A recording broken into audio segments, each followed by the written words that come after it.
ನಮಸ್ತೆ ವೀಕ್ಷಕರೇ, best news log one Kannada ಚಾನಲ್ಗೆ ಮತ್ತೆ ನಿಮ್ಮೆಲ್ಲರಿಗೂ ಸ್ವಾಗತ. ನಾನು ನಿಮ್ಮ ಕುಮಾರ್ ಮಾತಾಡ್ತಾ ಇರೋದು. ಚನ್ನಪಟ್ಟಣದಲ್ಲಿ ಮೈತ್ರಿ ಅಭ್ಯರ್ಥಿ ಸೋಲಿಗೆ ನಿಖಿಲ್ ರಾಜಕೀಯದ ಬಗ್ಗೆ ಸುಮಲತಾ ಅಂಬರೀಷ್ ಅವರು ಒಂದು ಶಾಕಿಂಗ್ ಹೇಳಿಕೆಯನ್ನು ಕೊಟ್ಟಿದ್ದಾರೆ. ಅದು ಏನಂತ ನೋಡ್ಕೊಂಬರೋಣ ವೀಕ್ಷಕರೇ. ನಿಖಿಲ್ ಕುಮಾರಸ್ವಾಮಿ ಸೋಲಿನ ಬಗ್ಗೆ ಸುಮಲತಾ ಒಂದು ರಿಯಾಕ್ಷನ್ ಮಾಡಿದ್ದಾರೆ. ರೂಲಿಂಗ್ ಪಾರ್ಟಿ ಉಪಚುನಾವಣೆ ಗೆಲ್ಲುವುದು ಕಾಮನ್. ಹಳೆಯ ಪ್ರತಿಸ್ಪರ್ಧಿ ಬಗ್ಗೆ ಸುಮಲತಾ ಅಂಬರೀಷ್ ಹೇಳಿದ್ದಾದರೂ ಏನು? ಹೌದು ವೀಕ್ಷಕರೇ, ಮಂಡ್ಯ ಅಖಾಡದಲ್ಲಿ ಸುಮಲತಾ ಅಂಬರೀಷ್ ಮತ್ತು ನಿಖಿಲ್ ಕುಮಾರಸ್ವಾಮಿ ಅವರು ಒಂದು ದೊಡ್ಡ ಕಾಂಪಿಟೇಷನನ್ನೇ ಕೊಟ್ಟಿದ್ದರು. ಇದು ರಾಜ್ಯ ರಾಜಕೀಯದಲ್ಲಿ ಅಲ್ಲ, ದೇಶದಲ್ಲೇ ಒಂದು ತುಂಬ ದೊಡ್ಡ ಸುದ್ದಿ ಆಗಿತ್ತು ಈ ಒಂದು ಲೋಕಸಭಾ ಚುನಾವಣೆ.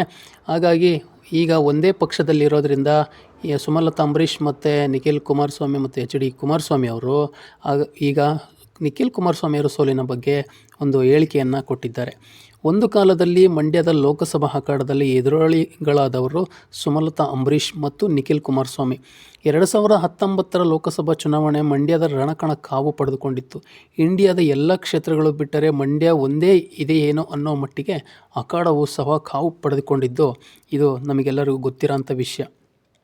ಈ 5 ವರ್ಷಗಳಲ್ಲಿ ಮಂಡ್ಯದ ಕಾವೇರಿ ನದಿಯಲ್ಲಿ ಸಾಕಷ್ಟು ನೀರು ಹರಿದು ಹೋಗಿದೆ.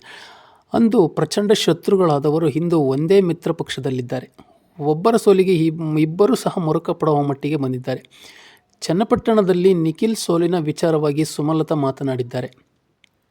ನಿಖಿಲ್ ಕುಮಾರಸ್ವಾಮಿ ಸೋಲಿನ ಬಗ್ಗೆ ಪ್ರತಿಕ್ರಿಯೆ ನೀಡಿರುವ ಮಾಜಿ ಸಂಸದೆ ಸುಮಲತಾ ಅಂಬರೀಷ್ ಅವರು, ಉಪಚುನಾವಣೆ ಬಂದಾಗ ರೂಲಿಂಗ್ ಪಾರ್ಟಿ ಗೆಲ್ಲುವುದು ಸಹಜ.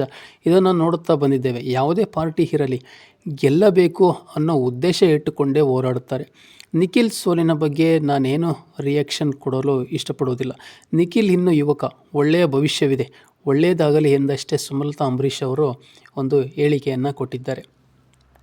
ಮುಂದಿನ ದಿನಗಳಲ್ಲಿ ಇನ್ನು ಯುವಕ ಅಂತ ಏನು ಸುಮಲತಾ ಅಂಬರೀಷ್ ಅವರು ಹೇಳಿದ್ದಾರೆ, ಮುಂದಿನ ದಿನಗಳಲ್ಲಿ ಅವರಿಗೆ ಒಳ್ಳೆಯ ಭವಿಷ್ಯ ಇದೆ ಅನ್ನೋ ರೀತಿಯಲ್ಲೇ ಸುಮಲತಾ ಅಂಬರೀಷ್ ಅವರು ಈ ಒಂದು ಹೇಳಿಕೆಯನ್ನು ಕೊಟ್ಟಿದ್ದಾರೆ ಅಂತಲೂ ಸಹ ನಮಗೆಲ್ಲರಿಗೂ ಗೊತ್ತಾಗ್ತಾ ಇದೆ.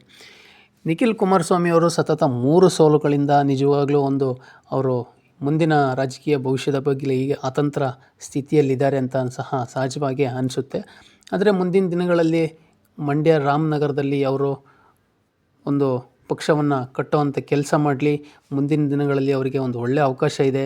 ಸತತ 3ನೇ ಸೋಲು ಅವರನ್ನು ಮುಂದಿನ ಚುನಾವಣೆಯಲ್ಲಿ ಅದನ್ನ ಮರೆಮಾಚಿ ಮತ್ತೆ ಗೆದ್ದು ಈ ಒಂದು ಗೆಲುವಿನ ನಗೆಯನ್ನು ಅವರು ಬೀರಲಿ ಅಂತ ಸಹ ಎಲ್ಲರೂ ಕೇಳ್ಕೊಳ್ತಿದ್ದಾರೆ.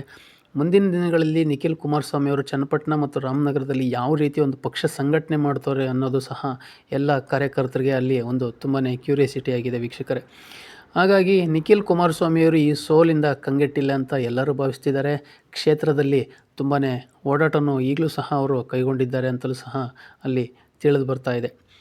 ನಮ್ಮ ಮಾಹಿತಿ ನಿಮಗೆ ಇಷ್ಟ ಆಗಿದ್ದರೆ ನಿಖಿಲ್ ಕುಮಾರಸ್ವಾಮಿ ಅವರ ಸೋಲಿನ ಬಗ್ಗೆ ನಿಮಗೆ ಏನು ಅನಿಸುತ್ತೆ ಅನ್ನೋದನ್ನ ಕಮೆಂಟ್ ಮೂಲಕ ತಿಳಿಸಿ ಅಂತ ಹೇಳ್ತಾ ಮತ್ತೆ ಮುಂದಿನ ವೀಡಿಯೋದಲ್ಲಿ ಸಿಗೋಣ. ನಮ್ಮ ಚಾನಲ್ನ ನೀವಿನ್ನೂ ಸಬ್ಸ್ಕ್ರೈಬ್ ಮಾಡಿಲ್ಲ ಅಂದರೆ ದಯವಿಟ್ಟು ಸಬ್ಸ್ಕ್ರೈಬ್ ಮಾಡ್ಕೊಳ್ಳಿ ಮತ್ತು ಬೆಲ್ ಬಟನ್ ಮೇಲೆ ಕ್ಲಿಕ್ ಮಾಡಿ. ಧನ್ಯವಾದಗಳು.